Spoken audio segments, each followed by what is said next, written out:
여러분 안녕하세요. 이글스 독서클럽을 시작하겠습니다. 함께 나눌 책은 복잡한 세상을 이기는 단순한 힘, 더 원싱입니다. 생산성을 훔쳐가는 네 종류의 도둑들. 우리들로부터 생산성을 훔쳐가는 도둑도 네 종류나 있습니다. 우리를 지켜줄 경호원이 따로 있는 것도 아니니 이런 도둑들을 막는 것은 온전히 우리 자신에게 달렸습니다. 생산성을 훔쳐가는 네 종류의 도둑들 중 첫 번째는 아니요, 노라고 말하지 못하는 것입니다. 거절하면 자유로워진다.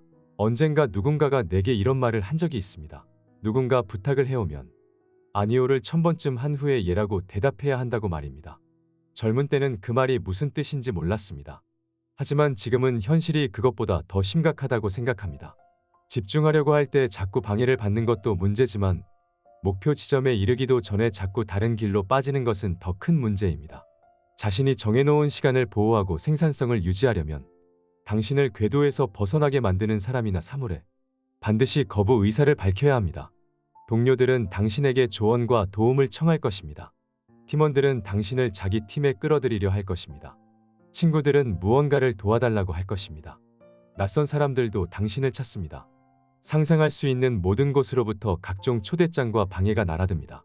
이 모든 상황에 어떻게 대처하느냐에 따라 자신의 단 하나와 궁극적으로 원하는 성과에 할애할 수 있는 시간이 정해집니다. 여기 한 가지 중요한 것이 있습니다. 무언가에 대해 예라고 말할 때는 무엇을 거절하는지에 대해서도 반드시 알아야 합니다. 바람과 함께 사라지다로 유명한 시나리오 작가 시드니 하워드는 이렇게 말했습니다. 자신이 무엇을 원하는지 아는 것의 절반은 그것을 얻기 위해 무엇을 포기해야 하는지 아는 것이다. 결국 크게 성공하는 가장 좋은 길은 파고드는 것입니다. 그리고 파고들 때에는 다른 일에 대해 아니오라고 말해야 할 순간이 너무나도 많다는 사실을 알아야 합니다. 예전에 생각했던 것보다도 훨씬 많을 것입니다. 파고든다는 개념에 대해서 스티브 잡스보다 더 잘 아는 사람도 없을 것입니다. 그는 애플에서 생산한 혁신적인 제품만큼이나 스스로 포기한 제품에 대해서도 매우 큰 자부심을 느꼈습니다. 1997년 회사에 복귀한 이후 2년 동안 그는 애플에서 생산하는 제품의 가짓수를 350개에서 10개로 대폭 줄였습니다. 그 기간에 제안되었던 다른 모든 신제품 아이디어를 제외하고도 기존 제품에 대해 340번이나 안 된다고 말한 셈입니다. 1997년 맥월드 개발자 컨퍼런스에서 그는 이렇게 설명했습니다. 집중에 대해 생각할 때면 그래, 집중이란 예라고 말하는 거야 라고 생각하기 쉽다. 하지만 그게 아니다. 집중이란 아니오라고 말하는 것이다. 잡스는 남다른 성과를 원하고 있었고 그것을 얻기 위해서는 단 한 가지 길밖에 없다는 것도 알고 있었습니다. 잡스는 아니오맨이었습니다. 예라고 말하는 기술은 기본적으로 아니오라고 말하는 기술과 같습니다. 모든 사람에게 예라고 말하는 것은 아무에게도 예라고 말하지 않는 것과 같습니다. 누군가를 위해 해주어야 할 일이 하나 둘씩 늘어날 때마다 당신이 시도하는 모든 일의 효과는 줄어들게 됩니다. 많은 일을 하면 할수록 그 중에서 성공을 거둘 수 있는 가능성의 수는 점점 더 줄어듭니다. 모든 사람을 기쁘게 할 수는 없습니다. 만약 그렇게 하려고 애를 쓴다면 기쁘게 해주지 못할 단 한 사람은 바로 당신 자신입니다. 명심하세요. 자신이 해야 할 단 하나의 일에 예라고 말하는 것이 당신이 가진 최고의 우선순위입니다. 이것만 명심한다면 정해둔 시간을 잡아먹을 일에 아니오라고 말하는 것도 쉬워집니다. 창의적인 거절의 기술. 그렇다면 이제 남은 문제는 거절하는 방법입니다. 정도는 조금씩 다르겠지만 누구나 거절하는데 어려움을 느낍니다. 남을 도와주고 싶어서, 상대의 마음을 다치게 하고 싶지 않아서, 사려 깊은 사람이 되고 싶어서, 냉담하고 차가운 사람처럼 보이기 싫어서 등 그 이유는 많습니다. 모두 다 납득이 가는 이유들입니다. 남들이 나를 필요로 한다는 사실은 기쁜 일이고 남들을 돕는 것은 또한 우리에게 깊은 충만감을 가져다 줍니다. 남의 목표, 특히 중요한 대의나 내가 아끼는 사람들의 바람 대신 나 자신의 목표에만 초점을 맞추는 건 너무 이기적이고 자기중심적으로 느껴집니다. 하지만 그렇게 생각할 필요는 없습니다. 마케팅 전문가 세스 고디는 이렇게 말했습니다. 존경의 뜻을 담아 거절해도 되고 단칼에 거절해도 된다. 그리고 부탁을 승낙할 가능성이 있는 다른 누군가에게 연결해주면서 거절해도 된다. 하지만 잠깐 거절할 때 느끼는 단기적인 고통을 참지 못해 승낙하는 건 당신의 일에 전혀 도움이 안 된다. 고디는 정확하게 이해하고 있었습니다. 자신과 남을 위해 도움이 되는 방식으로도 거절을 할 수 있습니다. 부탁을 받을 때마다 매번 거절하는 것이 당신의 첫 번째 선택이 되어야 합니다. 그러나 정 필요하다면 상대에게 도움을 주는 식으로 거절하는 방법도 있습니다. 필요한 도움을 받도록 당신이 다른 곳을 연결해 줄 수도 있습니다. 아니면 아예 어떤 도움도 필요치 않을 또 다른 접근법을 제안할 수도 있습니다. 그들이 창의력을 발휘하도록 넌지시 독려할 수도 있고 그들을 더욱 잘 도울 수 있는 다른 이들에게 부탁해 보라고 정중히 말해도 좋습니다. 그럼에도 결국 부탁을 승낙하고 말았다면 예의 효율을 극대화시킬 수 있는 창의적인 방법을 사용하는 것도 생각해 볼 만합니다. 자주 묻는 질문을 정리한 책자나 파일, 문서화한 설명서, 카탈로그, 미리 정해진 교육 시간 등은 미리 확보해둔 자신의 시간을 보호하는 동시에 효과적으로 남들에게 예라고 말할 수 있는 방법들이다. 나는 영업 관리자로서 처음 일을 시작했을 때부터 이런 방법을 쓰기 시작했습니다. 교육 시간을 이용해 자주 묻는 질문들을 중간에서 차단하고 질문에 대한 답을 인쇄하거나 녹음하는 방식으로 내가 개인적으로 시간을 내줄 수 없을 때 우리 팀원들이 참조할 수 있는 답변 목록을 만들었습니다.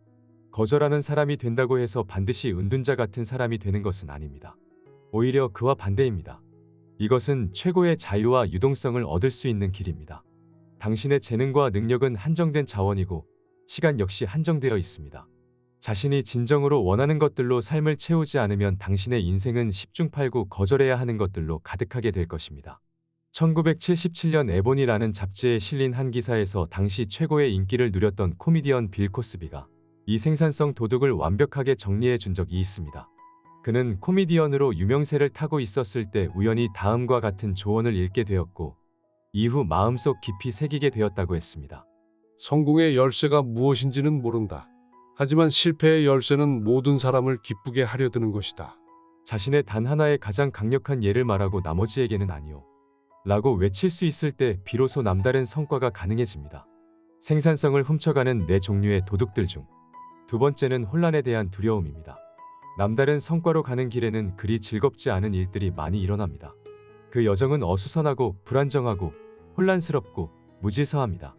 정해둔 시간에 단 하나의 일을 쉼없이 추구하다 보면 우리 주변에는 복잡하고 지저분한 일들이 쌓이게 되어 있습니다. 단 하나에만 집중하다 보면 반드시 일어날 수밖에 없는 현상이 있습니다. 다른 일들을 제때 제대로 마무리하지 못한다는 것입니다. 당신의 초점을 방해하는 덜 끝난 일들과 미진한 부분들이 자기를 좀 봐달라고 아우성치는 게 느껴져 안절부절 못할 수도 있습니다. 단 하나의 일을 위해 따로 떼어둔 시간이 마치 잠수함처럼 느껴지기 시작합니다.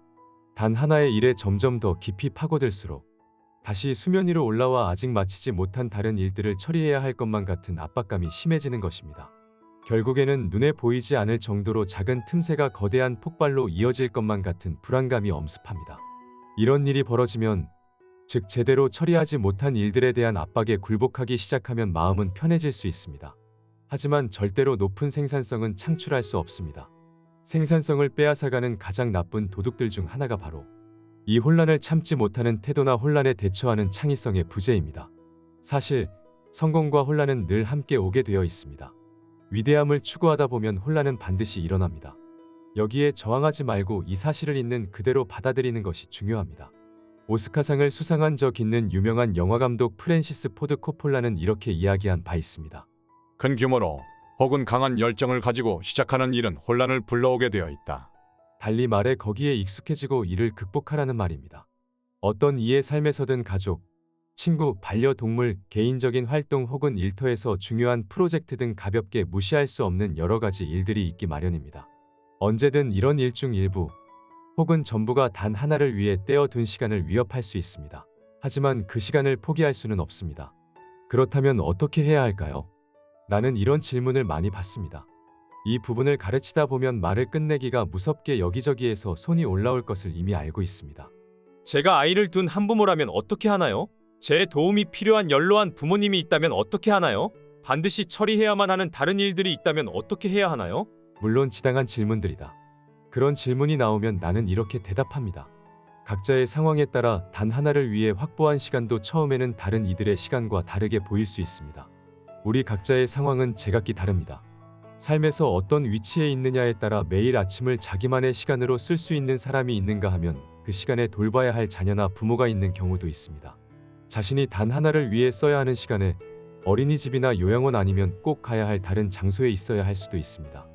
다른 사람들이 자신의 시간을 존중하고 반대로 당신이 그들의 시간을 존중할 수 있도록 그들과 시간을 거래해야 할 수도 있습니다. 아니면 당신이 그들의 도움을 필요로 할 수도 있습니다. 빌어야 한다면 빌고 거래를 해야 한다면 거래하고 창의력을 발휘해야 한다면 창의력을 발휘하십시오. 그저 상황의 희생자가 되지만 마세요. 도저히 할 수 없어 라는 재단 위에 자신의 시간을 제물로 바치지 마세요. 어머니는 이렇게 말씀하셨습니다. 자기에게 제약이 있다고 믿으면 제약이 생긴다. 이것만은 절대 양보해선 안 된다. 곰곰이 생각하여 길을 찾아내라. 반드시 그래야 한다. 매일 자기만의 단 하나에 몰두하면 언젠가 놀라운 성과가 일어나게 되어 있습니다. 따라서 이 도둑에게 자신의 생산성을 빼앗기지 마세요. 혼란에 대한 두려움을 넘어서서 그것에 대처하는 방법을 배워야 합니다. 그리고 단 하나에 집중하다 보면 결국 원하는 곳에 이르게 될 것이라 믿어야 합니다. 최고의 생산성을 내는 하루 되시길 바랍니다. 이것으로 독서클럽 마치겠습니다. 감사합니다.